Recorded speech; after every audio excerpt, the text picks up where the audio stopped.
Well, howdy there, Internet people. It's Belle again. So today, we're going to talk about Trump versus SCOTUS versus inflation versus the Fed. Trump is making his move to reshape the Federal Reserve, apparently in pursuit of his dreams of forcing lower interest rates.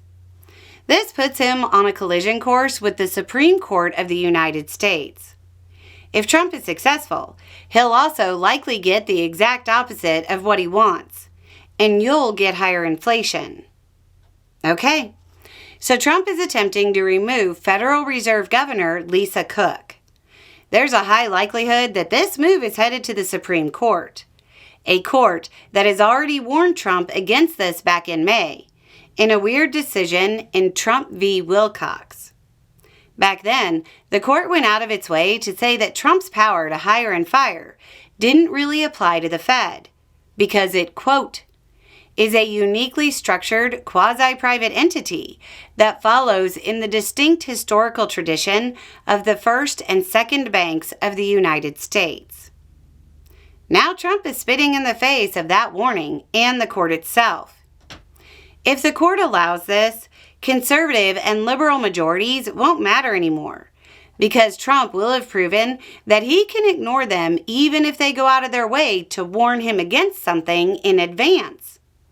Expect this to be a wild and high-stakes ride if this process moves forward. Beyond the legal, political, and philosophical issues of silly concepts like judicial review, we need to talk about the realities of what happens if the Federal Reserve's independence is threatened.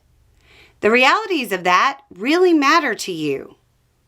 Generally speaking, academic analysis has shown the trend is that the less independent a country's central bank is, the higher inflation goes.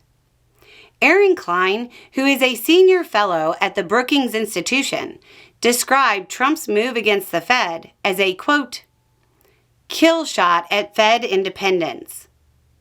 Okay, now remember, the market runs on emotions.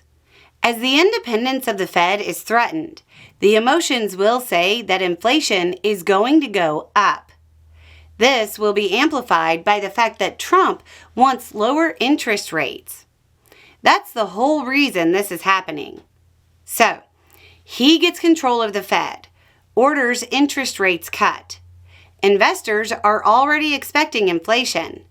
Then money gets easier to borrow, at least temporarily.